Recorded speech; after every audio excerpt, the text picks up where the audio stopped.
पहला प्रश्न कमलेश भाई जी हिम्मतनगर से लेकर आए हैं। आइए उन्हीं के मुख से सुनते हैं और स्वामी जी के मुख से अति सुंदर उत्तर। सारे काम छोड़ के कॉन्सेंट्रेट होकर बैठ जाइए। हो सकता है जो प्रश्न हम अपने मुख से ना पूछ पा रहे हो, ये सुंदर साथ हमारा प्रतिनिधित्व करेंगे। प्रणाम जी कमलेश भाई जी। प्रणाम जी स्वामी जी, आपके चरणों में कोटान कोट प्रणाम जी। प्रणाम जी स्वामी जी। एक प्रश्न है कि जब मैं चितवनी में बैठता हूँ तो मुझे ऐसा लगता है कि मैं अंधेरी खाई में ही जा रहा हूँ और लगता है कि मैं अभी गिर जाऊंगा, और ऐसा अनुभव होता है। तो इस अनुभव को स्वामी जी क्या कहते हैं और ऐसा क्यों होता है?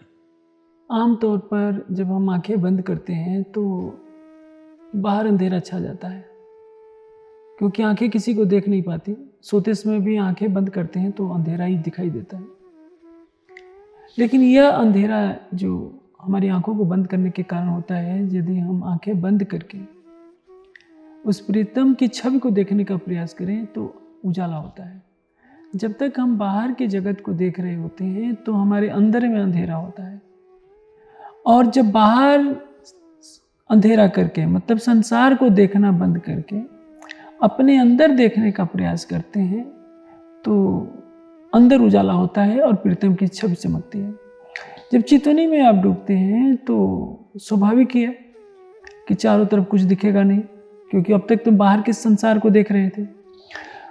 मन अभी शांत नहीं हुआ है, मन में भाव तो है कि राज्य को देखें, लेकिन जब मन अशांत होता है तो मन की आंखें बाहर के अंधेरे को देखने लगती हैं, तो उसमें ऐसा भाव बनने लगता है कि मैं अंधेरे में रह रहा हूँ, अंधेरे में जा रहा हूँ, या कोई खाई नुमा है।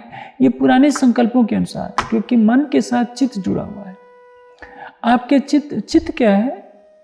चित्त में जैसे कोई व्यक्ति कार्य कर रहा है, पढ़ रहा है, लिख रहा है, चोरी कर रहा है, किसी ने वीडियोग्राफी कर ली, तो वीडियो की जो प्लेट होती है, वीडियो के पर्दे पर वो चित्र हमेशा के लिए अंकित हो जाता है। जो भी हम कार्य करते हैं वो चित्त उसको ग्रहण कर लेता है, और यही जो प्रतिबिंब बनता है, कार्य का प्रतिबिंब चित्त में अंकित होता है, वो बाद में बीज का रूप ले लेता है।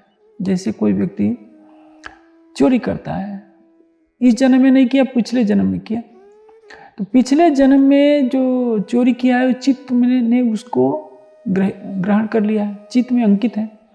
परिणाम यह है कि जरा सा को भी अवसर मिलता है। जैसे आप देखें, बरसात के मौसम में पहली बरसात जब होती है तो जिस जमीन पर धूल ही धूल दिखाई देती है वहाँ घास पात उग जाते हैं। कहने का से क्या है, अनुकूल वातावरण पाते ही पानी के संयोग से घास और तिनके उग जाते हैं। उसी तरह से पुराने संस्कार दबे रहते हैं, अच्छे या बुरे।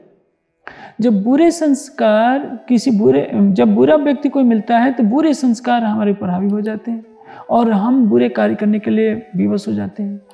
यह भी देखा जाता है कि कोई व्यक्ति बाह्य रूप से बुरा दिखता है, लेकिन पूर्व जन्म में उसने अच्छे कर्म किए हैं, उसके चित्त में अच्छे कर्मों का संस्कार है, तो थोड़ा सा इशारा मिलते ही बुराई को छोड़कर तुरंत अच्छाई को ग्रहण कर लेता है।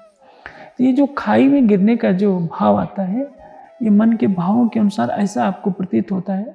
चितवनी में आगे बढ़ने के लिए आवश्यक है कि मन को सारे भावों से रहित कर दीजिए, केवल राज्य का एक प्रेम भाव है। क्या दिख रहा है क्या नहीं दिख रहा है ये आपका विषय नहीं है, आपका विषय है केवल राज्य। बाहर अंधेरा है, इसको भूल जाइए। जब आप शरीर को भूल जाएंगे तो संसार को अपने आप भूल जाएंगे।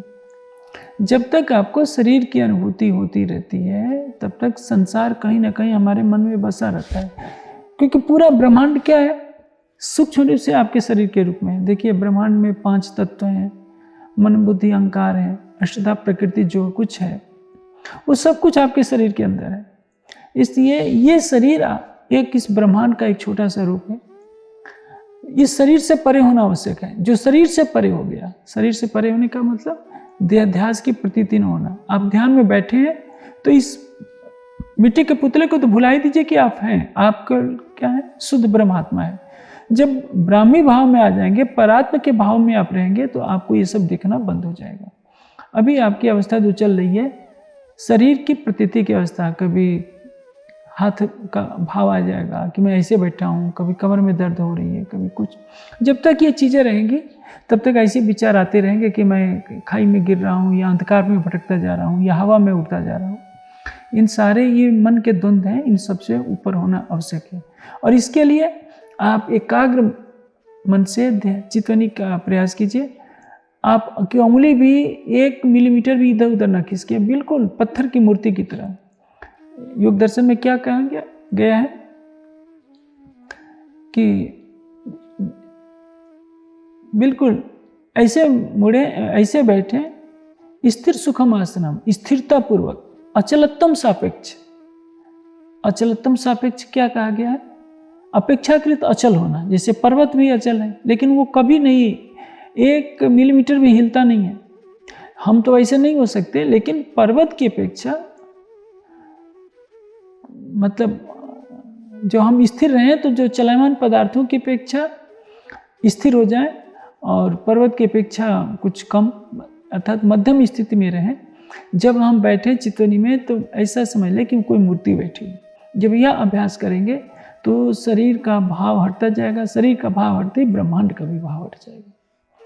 तो इसे घबराने की आवश्यकता नहीं है। आप चितवनी में राज्य की शोभा को देखते रहिए। कुछ समय के लिए बातें आएंगी, बाद में सब अदृश्य हो जाएंगी। जैसे ही आपका मन शांत होगा, सारी बातें अदृश्य हो जाएंगी। इससे इसमें कोई भी चिंता की बात नहीं।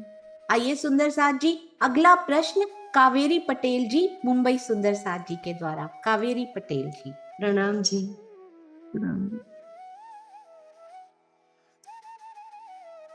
हम जब वाणी मंथन करते हैं, चितवनी करते हैं, और आपकी वाणी, आपका जो वाणी का टीका किया है भावार्थ, वो सब पढ़ते हैं, तो ऐसे चोट भी लगती है दिल में और रोना भी आता है। चितवनी में भी रोना आता है। तो ये अवस्था हमारी थोड़ी टाइम ही क्यों रहती है? एक होता है ना, साधना में एक आत्म संतोष का भाव होता है। जैसे रहीमदास जी ने कहा है कि जब आवे संतोष धन, सब धन धूल समान। संतोष धन मिलता है तो गोधन, गाय धन, गज धन, वाज धन और रतन धन का, हीरे मोतियों का भंडार मिल जाए, लेकिन संतोष न हो तो सब निरर्थक है। संतोष धन मिल जाए तो सब कुछ निरर्थक लगता है। लेकिन ध्यान, अध्यात्म में कुछ और बात होती है। जो आपको रोना आता है, जैसे चितवनी आप करते हैं तो भी विरह के भाव पैदा होते हैं। वाणी पढ़ते हैं तो मन में भावना पैदा होती है कि हमको राज्य कब मिल जाए। और चर्चा भी सुनते हैं तो ऐसी भावना आती है। क्यों? क्योंकि आपके हृदय में भक्ति का संस्कार फूट रहा है, अंकुरित हो रहा है। लेकिन जो आंसू आते हैं ये मोतियों से भी अधिक कीमती हैं, और इसकी कीमत सुंदर साथ नहीं समझते। आंसुओं को बहा देने पर ये निरर्थक बह जाते हैं। आंसुओं को थोड़ा सा हृदय में छिपा कर रखिए। यदि आप कह देते हैं तो क्या होता है, आपके मन को संतोष होता है। जैसे क्या होता है, कोई व्यक्ति बहुत तनाव में होता है तो अपने मन की पीड़ा कुछ दूसरों से कह देता है, तो बोलचाल में कहते हैं कि इनका मन हल्का हो गया। कह देने के बाद मन को संतोष हो जाता है कि चलो हमने कह दिया। अंदर दबाते रहने से वो हृदयाघात का भी कारण हो जाता है, कई रोग भी पैदा हो जाते हैं। तो कहा जाता है कि मन की पीड़ा को मत दबाइए।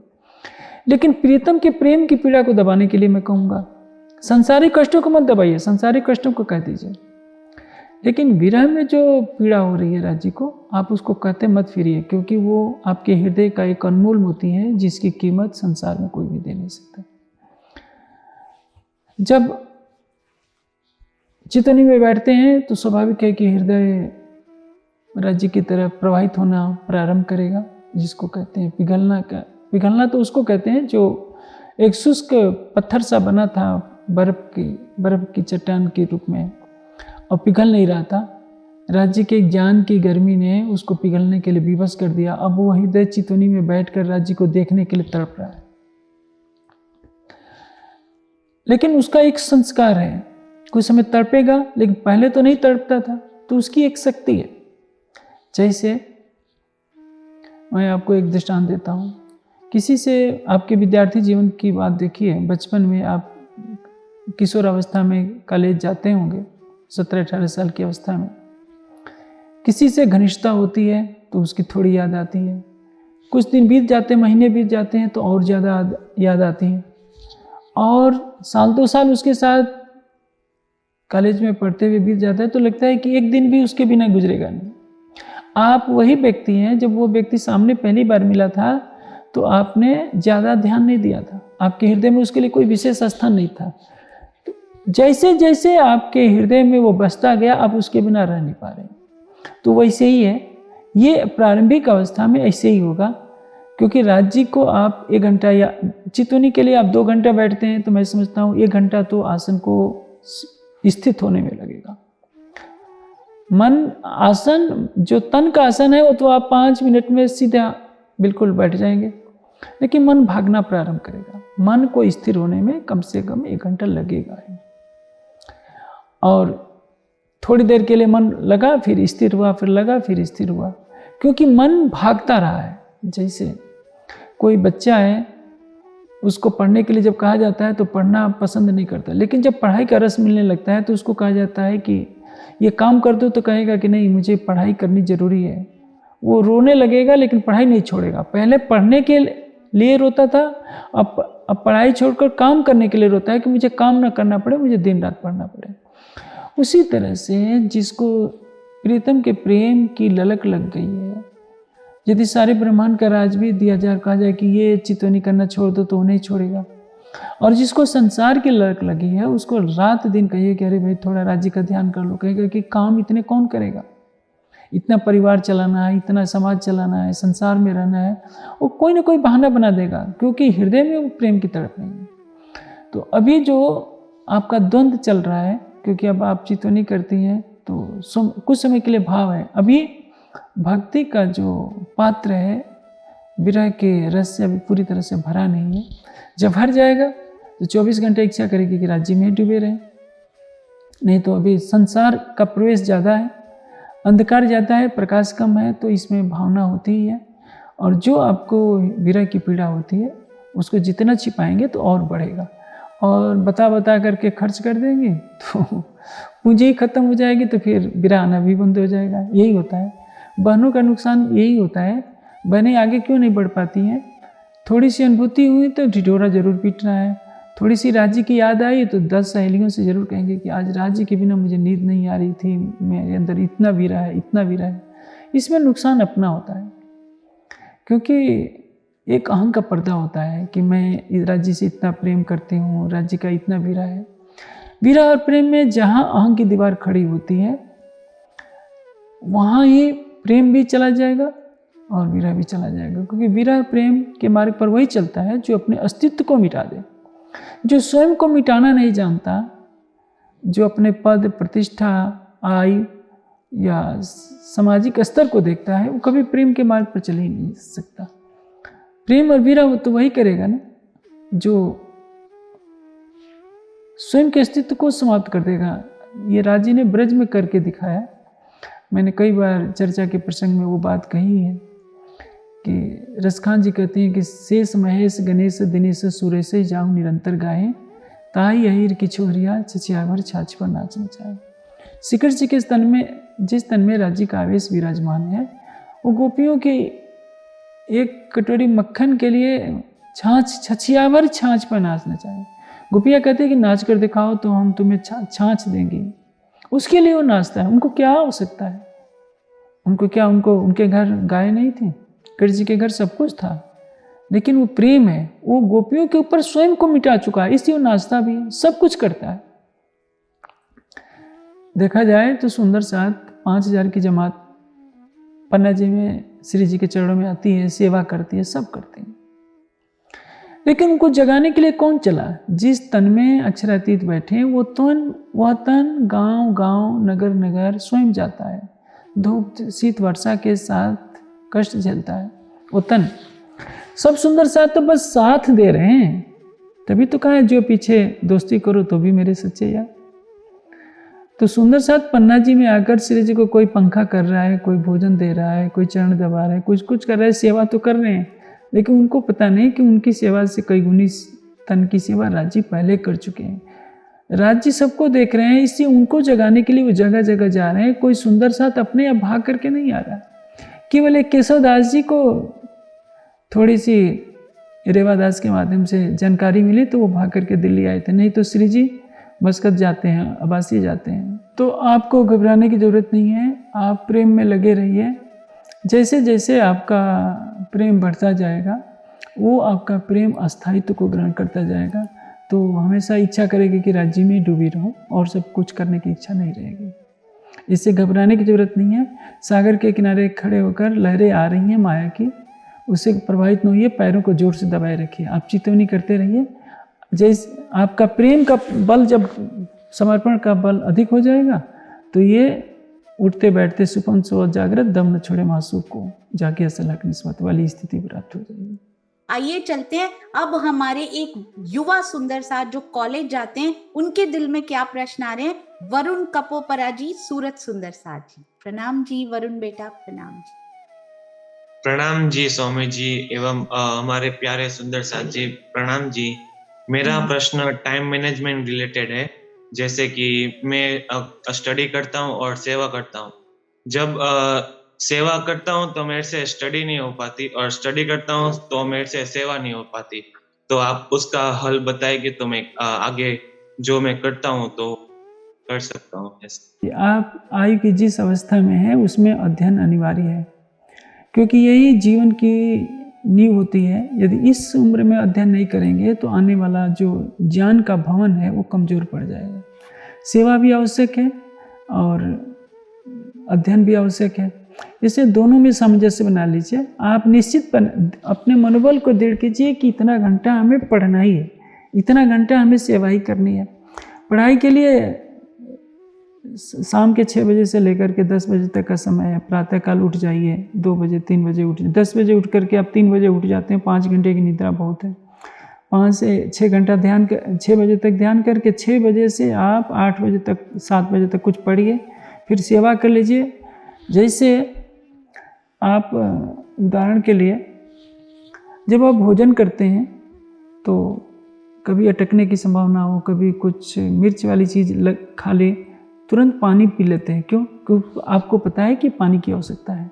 उसी तरह से दोनों की महत्ता को जब आप समझेंगे कि पढ़ाई भी जरूरी है, सेवा भी जरूरी है, तो तुरंत उसमें से समय अपने आप हो जाता है। जो लोग कहते हैं कि हमें इस कार्य के लिए समय नहीं मिलता, वो मैं समझता हूँ कि कहीं ना कहीं बहाना बनाते हैं। हृदय में जब भाव है तो हर वस्तु के लिए समय है। समय सबके लिए बराबर होता है, लेकिन समय का नियोजन कोई कोई करता है, और जो समय की कीमत को समझकर हर कार्य के लिए समय देता है। जैसे कोई कहता है कि मेरे पास चितवनी के लिए समय नहीं है, कोई कहेगा कि पढ़ाई के लिए समय नहीं है, कोई कहेगा कि आसन प्राणायाम के लिए समय नहीं है। ऐसा नहीं है। जिसमें हमारी लगन ज़्यादा हो जाती है उसकी तरफ अमूमन हम कार्य करने लगते हैं। इसलिए जो कार्य आवश्यक है उसको आप निश्चित कर लीजिए कि हमें हर स्थिति में इतना काम करना है। उस जो काम अधूरा रहता है उसको अगले दिन के लिए छोड़ दीजिए। टाइम को बांट लीजिए कि 6 घंटा पढ़ना है तो 6 घंटा पढ़ना है, 2 घंटा सेवा करनी है तो 2 घंटा सेवा करनी है, 1 घंटा चितवनी करनी है तो उतनी करनी ही है।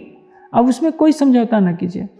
जब काम को पूरा करने का ये कर लेंगे तो अब इसको आप जैसे देखिए, ट्रेन कोई लेट होती है फिर भी उसको अपने मूल गंतव्य तक तो जाना ही होता है। लेट होती जाती है, लेकिन ऐसा तो नहीं कि उड़ करके स्टेशन के ऊपर से चली जाएगी। थोड़ी देर होती है लेकिन करती है। इसलिए इतना काम पूरा करना है, ये लगन बना लीजिए और हर हालत में करना है, तो आप पढ़ाई का भी समय निकाल लेंगे और सेवा का भी समय निकालेंगे। ये आपके मन के ऊपर है। इसलिए मनोबल को दृढ़ रखिए कि दोनों काम करने ही हैं हर हालत में। अब हम चलते हैं दिल्ली सुंदर साथ जी, और आप भी यदि कोई प्रश्न पूछना चाहते हैं तो मेरा नंबर अभी चैट बॉक्स में डाल दिया जाएगा। आप अपने प्रश्न मुझे लिखकर भेज सकते हैं ताकि आगे आने वाले सत्रों में स्वामी जी से आपके प्रश्न पूछे जा सकें और उत्तर लिए जा सकें। आइए सुंदर साथ जी चलते हैं। आशिमा जी अगला प्रश्न दिल्ली से पूछने वाली हैं। प्रणाम जी आशिमा जी। प्रणाम जी सुंदर साथ जी, प्रणाम जी स्वामी जी, आपके चरणों में कोटान कोट प्रणाम जी। स्वामी जी, मेरा ये प्रश्न है कि हम ये कैसे माने कि हम ब्रह्म सृष्टि ही हैं? ऐसा है कि सबरी जो है समाज की एक परित्यक्त महिला थी, कोई रूप रंग नहीं है, बुढ़ापा है, और जो आजकल जिसको दलित कहते हैं, दलित से भी ज़्यादा महादलित, जिसको भिलनी कहते हैं, भील जाति थी, भिलनी सबरी। लेकिन उसके अंदर अटूट प्रेम है कि भगवान राम आएंगे तो जरूर मेरी कुटिया पर आएंगे, और वो बहुत पहले से रास्ते को साफ करती है, बेर इकट्ठी करती है। पता चल जाता है कि कौन से बेर मीठे हैं तो उस बेर को कितने दिन पहले से तोड़ करके रखी रहती है कि भगवान आएंगे तो मैं इन बेरों को खिलाऊंगी। उसके प्रेम के वशीभूत होकर भगवान राम को अपने भ्राता के साथ वहाँ जाना पड़ता है और उसके प्रेम भरे मीठे बेरों को खाना पड़ता है। सबरी ने कभी नहीं सोचा कि मेरा रूप रंग एकदम सामान्य स्तर से भी गया गुजरा है, मैं सामान्य परिवार तो क्या समाज की परित्यक्त महिला हूँ, बुढ़िया हूँ। जैसे आप कहीं किसी कार्यक्रम में जाते हैं तो अच्छे कपड़े पहनते हैं, अपना अच्छा मेकअप करते हैं कि लोग मुझे देखें तो अच्छा कहें। सबरी के पास कुछ भी नहीं था, किंतु उसके हृदय का पवित्र प्रेम है जिसने भगवान राम को विवश कर दिया। वैसे तो कहावत कही जाती है कि उनके जूठे बेर खाए, लेकिन जूठे बेर नहीं था, पहले ही चक करके पता लगा लिया था कि सबरी ने कि इसी पेड़ के बेर ज़्यादा मीठे हैं, और मीठे बेरों को इकट्ठा करके रखी थी, उसको खिलाया था उसने। तो यदि आपके अंदर राज्य के लिए प्रेम है तो ये कोई अपेक्षा नहीं करेगा। ये नकारात्मक भावना पैदा होती है कि पता नहीं राज्य की मैं हूँ कि नहीं हूँ, आप है या नहीं, ये आपका विषय नहीं है। आपका विषय है केवल समर्पण। आप अपने हृदय का प्रेम राज्य को समर्पित कर दीजिए तो राज्य कहते हैं कि मैं लिखा है तुमको, एक बार करूँ मैं साथ, 10 बार जी करूँ, कर कर तुमको याद। केवल राज्य केवल ब्रह्मात्माओं के लिए नहीं है, सबके लिए। जब योगेश्वर श्री कृष्ण जिसमें भागवत के अनुसार वैकुंठ के बिहार विष्णु भगवान हैं, 8 पटरानियों के साथ लीला कर रहे हैं, भौमासुर राक्षस का वध करते हैं, तो भौमासुर राक्षस ने 16,100 कन्याओं को जबरन कैद करके रखा था। जब भौमासुर का वध हुआ तो 16,100 कन्याओं ने कहा कि भगवान हमें समाज तो कभी स्वीकार नहीं करेगा, क्योंकि हम इसके कारागार में इतने वर्षों तक रही हैं। एक राक्षस के कारागार में रहने वाले से विवाह कौन करेगा? हमारा जीवन क्या ऐसे ही चला जाएगा? भगवान ने, पौराणिक मान्यता है कि 16,100 से विवाह किया और उनको महारानी का दर्जा दिया। यदि विष्णु भगवान 16,100 को स्वीकार कर सकते हैं तो आप तो कुछ भी नहीं है। तो आपके अंदर समर्पण होना चाहिए कि मैं तो तुम्हारी केवल, मैं केवल आपकी हूँ। आप अपना समर्पण कर दीजिए। यदि समर्पण कौन करना है? जीव कोई तो करना है। ब्रह्म सृष्टि का जीव भी वही जाएगा जहाँ समर्पण करने वाला कोरा से कोरा जीव जाएगा। ब्रह्म सृष्टि की जो परात्मा है, आत्मा है, वो तो परात्मा में चली जाएगी, लेकिन ब्रह्म सृष्टि का जीव सत्स्वरूप की पहली अवस्था में जाएगा। और कोरा से कोरा जीव भी होगा, वो भी समर्पित होगा प्रेम से, समर्पण से, चितवनी से, तो वो भी सत्स्वरूप की पहली अवस्था में जाएगा राज्य का दीदार करके। उसको भी परम धाम के 25 पक्ष दिखेंगे, राज्य का नक्श से सिक तक श्रृंगार दिखेगा। हाँ, श्यामा जी का स्वरूप नहीं दिखेगा, सखियों का स्वरूप नहीं दिखेगा। ये कोरे जीव के समर्पण का परिणाम होता है। तो ईश्वरी सृष्टि तो ब्रह्म सृष्टि के पड़ोसी ने अक्षर की सुरता है। यह सोचने का समय नहीं है कि मैं ईश्वरी सृष्टि हूँ कि ब्रह्म सृष्टि हूँ या जीव सृष्टि हूँ। मेरा सर्वस्व प्रेम आपका, मैं केवल आपकी। 2 मंत्र याद कर लीजिए। आपको 6 चौपाइयाँ तारतम्य की याद हो चाहे न हो, इन 2 मंत्रों को याद कर लीजिए। मैं तो तुम्हारी केवल, मैं केवल आपकी हूँ, और मेरे प्रेम पर पहला अधिकार आपका है। मेरा हृदय आपका है, आप मेरे हृदय से हो, मेरे प्राणेश्वर। बस इतना याद करके चितवनी बैठ जाए कीजिए। आगे राज्य कहेंगे कि श्यामा जी के बाद तुम्हारा ही नंबर है। चाहे आप कोरे से कोरे जीव हो, फिर भी राज्य उसके प्रेम पर ऐसा कर देंगे, लेकिन कोई ऐसा करता नहीं है। इसे आज के समय में चितवनी शरीयत की नहीं होनी चाहिए, प्रेम की चितवनी होनी चाहिए, समर्पण की होनी चाहिए। और हमारे हृदय में जितना प्रेम और समर्पण रहेगा, विश्वास करीने दौड़ सीधे तारतम का फल ले सीते। बिहारी जी महाराज के अंदर भी तो परम धाम की आत्मा है, सकुमार के भी परम धाम की आत्मा है, लेकिन इनके अंदर विश्वास ही नहीं रहा, ईमान ही नहीं रहा, तो सकुमार भी उस औरंगजेब के तन में कुछ नहीं ले पाई और बिहारी जी के अंदर रतन भाई की आत्मा भी कुछ नहीं ले पाई थी। तो इसलिए ये जागने की लीला में परीक्षा की स्थली है। हमारा हृदय कितना प्रेम में समर्पित हो सकता है, इसका महत्व है, और इसी पर निर्भर करेगा कि ब्रह्मात्मा का अंकुर हमारे अंदर कितना जागृत होता है। इसलिए जब आप नकली दांत लगा सकते हैं, नकली बाल लगा सकते हैं, तो वो असली जैसे काम करते हैं।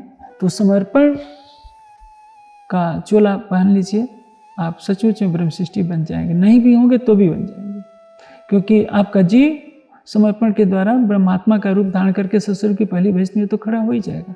इसलिए आंख मूंद कर चितवनी कीजिए, आंख मूंद कर वाणी पीजिए और अपने हृदय का प्रेम राज्य के लिए लुटा दीजिए, बस यही करना है। अब आज के सत्र का आखिरी प्रश्न, हम चल रहे हैं सुंदर साथ जी जयपुर किरण खुराना जी की ओर। प्रणाम जी, मैं फिर से रिक्वेस्ट करूंगी, मुझे इस नंबर पर जो दिया गया उस पे यदि आप अपने प्रश्न भेज देंगे तो जब जब स्वामी जी के पास समय होगा ये सत्र और होते रहेंगे और उनमें आपके प्रश्नों का उत्तर भी जरूर स्वामी जी के मुखारबिंद से लिया जाएगा। प्रणाम जी किरण दीदी, प्रणाम। प्रेम प्रणाम जी सुंदर साथ जी, स्वामी जी के चरणों में कोटान कोट प्रणाम जी। स्वामी जी, प्रश्न ये है कि जैसे हम चितवनी के लिए जाते हैं, पहले सीधे अक्षर बेहद मंडल से होते हुए हम परम धाम सरोवर सागर से होते चले जाते हैं, तो ये विराट को भी समझना जरूरी है क्या? पहले विराट को हम छोड़ सकते हैं कि नहीं? विराट थोड़ा कठिन लगता है, समझ आता नहीं है, यही मेरा प्रश्न है। ऐसा है कि आपका लक्ष्य है राज्य से मिलना, तो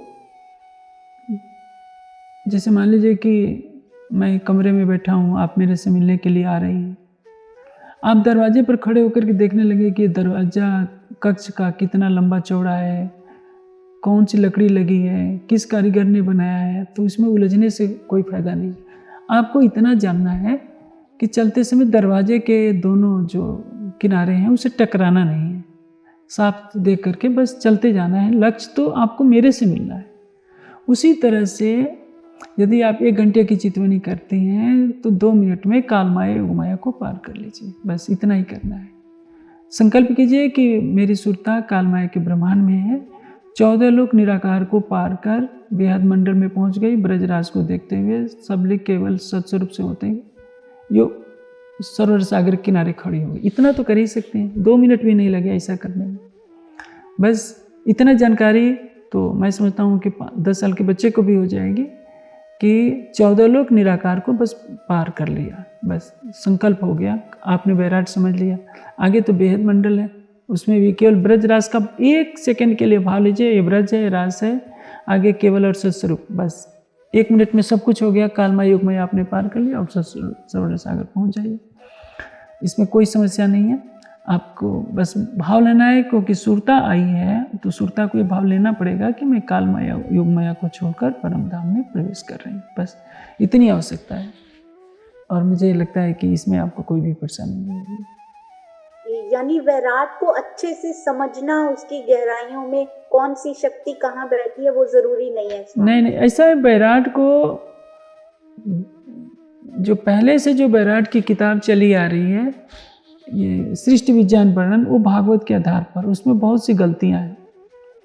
और कहा जाता है कि एक समय न्यूटन ने जो कह दिया उसके खिलाफ कोई बोल नहीं पाता था, क्योंकि पूरे विश्व में न्यूटन की तूती बोलती थी। उसी तरह से कीर्तन शास्त्री एक समय में हमारे समाज के सबसे बड़े धुरंधर विद्वान थे। उन्होंने विराट पट में जो लिख दिया उसके खिलाफ बोलने का साहस उस समय किसी में नहीं था। वही किताबें समाज में प्रचलित हो गई और उसमें कई त्रुटियाँ, इतना जटिल बना दिया है उन्होंने, पुराणों के श्लोक डाल कर के कि कुछ पता ही नहीं चलता। जैसे देखिए, अब ये प्रसंग नहीं है, मैं संक्षेप में बता देता हूँ। आदि नारायण को प्रकटन कहा जाता है कि मोह सागर में होता है, और शेष साई नारायण का प्रकटन जो है वैराट के स्थूल में दिखा दिया गया है, ये गलत है। जो आदि नारायण है वही शेष साई नारायण। शेष कहते हैं शून्य को, शून्य कहते हैं निराकार को, निराकार कहते हैं मोह सागर को।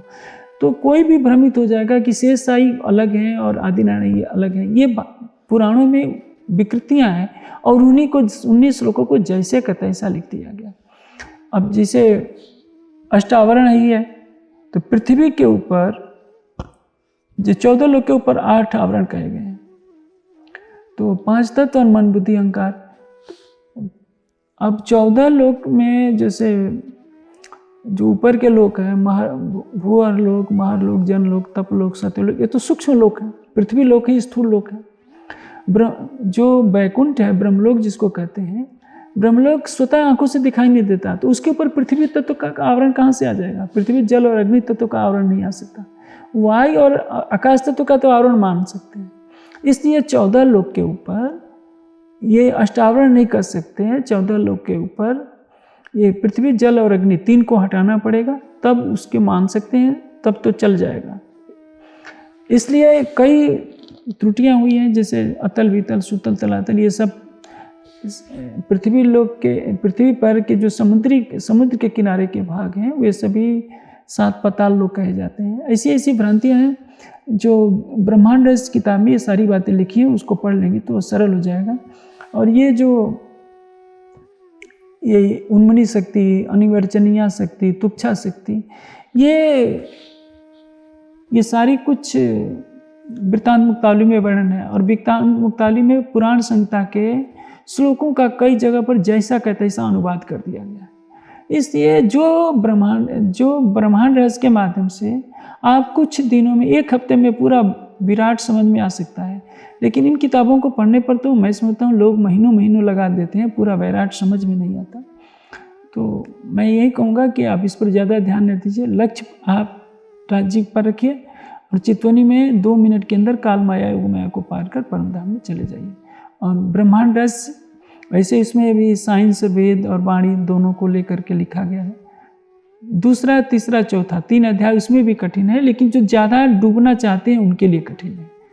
जो आखिरी अध्याय है उसमें पूरा ब्रह्मांड के बारे में सारा सरल तरीके से बता दिया गया है और ज्ञानपीठ के नक्शे से आसानी से आप समझ सकते हैं। न भी समझ में आए तो बस काल माया योग माया को पार किया, परम धाम पहुंची, इतना कर लीजिए। चितवनी का संबंध बस इससे ही है। सभी सुंदर साथ अनम्यूट करके प्रणाम कर सकते हैं।